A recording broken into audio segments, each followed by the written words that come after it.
The Bible says no one has ever seen God. The Bible also says several people have seen God face to face.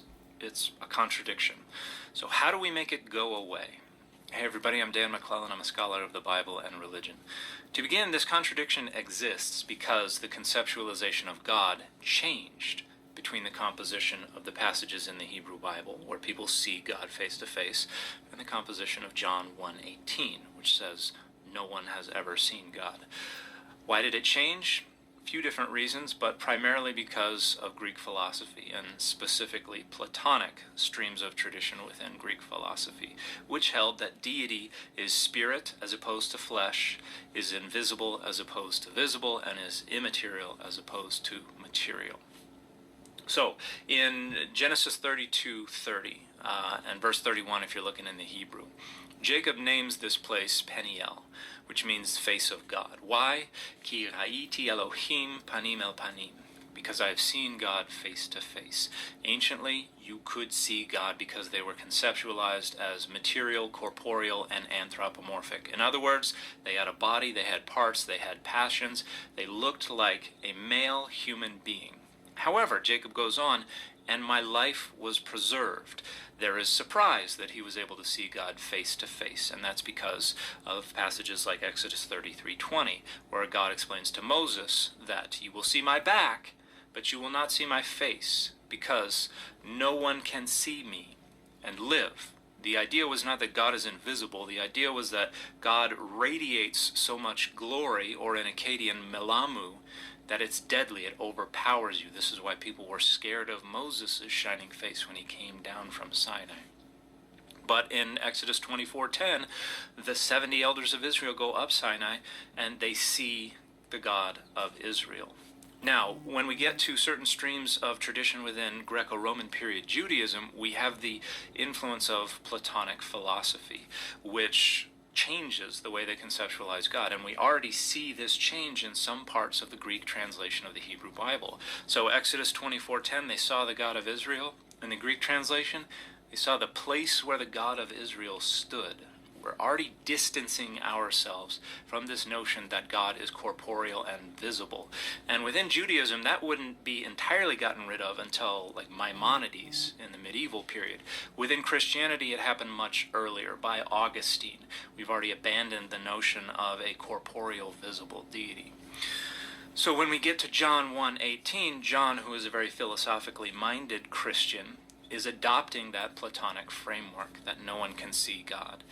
So then these traditions are circulating independently, but they get brought together by the end of the 4th century CE. We now have the Bible, and these texts are juxtaposed, and we have to try to reconcile and harmonize them because we think of the Bible, the scriptures, as coming from a single inspired source.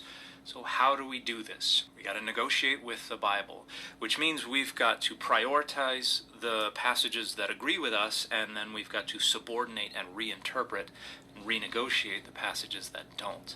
So Christianity is built on a foundation of Greek philosophy, and particularly Platonic streams of tradition within Greek philosophy, particularly when we're talking about conceptualizations of deity and things like the Trinity. And so that obviously takes priority. So John 1:18 is the governing verse. Everything else has to be subordinated to it, reinterpreted, renegotiated. So even though the passage in Genesis 32 has Jacob explicitly saying, I have seen God face to face, it's got to be somebody else. We've got to negotiate that away. And so we look at other passages where we have the identity of God and the identity of the angel kind of merged, where God's presence is obscured. Now, originally, these passages narrated God themselves interacting directly with humans, and an editor came through later and wrote in malach, angel. So, for instance, Moses in Exodus 3 sees an angel of God who then says, I am the God of your fathers, the God of Abraham, the God of Isaac, the God of Jacob. However, the word angel isn't there in the Vulgate at all. The word angel is not there in Josephus's account of this story. It's because it was added later to obscure God's presence. And so, well, it says it over there, let's import that into Jacob's wrestle with God, and let's say that was an angel, and that actually was already going on in the textual interpolation of Hosea, where we have Jacob fighting with an angel. That word angel was written in later as well. And the word for God, El, was changed to a preposition that indicates the direct object of the verb.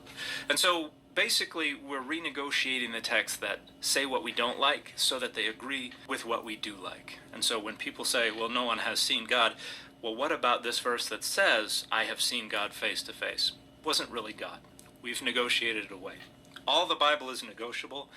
What governs how we negotiate with the Bible is what our tradition determines is important to us. And that's usually going to be guided by structuring power, values, and boundaries in order to serve the interests of our identity politics. We subordinate the Bible to our identity politics. Our traditions are the real authority. The Bible is just the proof text. Talk about it. Just to add a little bit more to it, hi, I'm Coach Renz. I'm a layman scholar of the Bible and religious studies. Nah, I just playing. I love Dan McClellan. You should definitely go follow his page. Because Dan McClellan does what most pastors who have been to seminary or who have studied hard enough and they are layman scholars instead of academic scholars refuse to do in their churches and with their people. And that is to take them through the journey of why Bible verses don't match and why there are contradictions in the Bible. As he so eloquently put it, he showed how they went from the time frame where people believed that God had a body, that all people believe that their gods have body. This is why when we go to Göbekli Tepe or Turan Tepe, or you see in ancient Israeli temples, there's a Asherah pole and there's an El pole, because they believed their gods had a corporal body. This is why they began to perform the animal sacrifices, because in performing the animal sacrifice, they were feeding their gods. Abraham cleaned the feet and fed God and a couple of angels. So this was a belief that people had, and the problem, as Dan also explains in other videos, and to use his words, the Bible is not spoken in univocality, meaning in one voice. That over the centuries, different authors are writing the Bible based on their thoughts, their culture, their way of identifying with God. And understand that there was that time frame where people gave God a body, and it is not until the infusion of the Greek philosophies that God then became spirit. So when the Romans took over Christianity, the idea was that the church was the authority over the Bible. Now, many people are going to run at this point and say that, well, that's the Catholics. Understanding that all forms of Christianity, for the most part, come from Christianity, come from the authority of the doctrine of the Catholic Church. Your Trinity is from the authority of what becomes the Catholic Church. All and most other aspects come from that authority. Some churches have some variances, but those variances are not that big of a difference, and they don't differ from this particular aspect of it, whether we're talking about the Ethiopian Orthodoxy or we're talking about the, I always want to say Abyssinian, but it's not Abyssinian, but up there in the Caucasus Mountain above Turkey.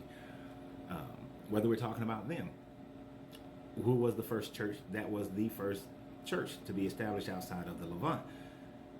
But they still maintain the Catholic doctrine. But the thing about what he said is the fact that these ideas were actually taken from previous cultures that what would become the Israelite people were accustomed to.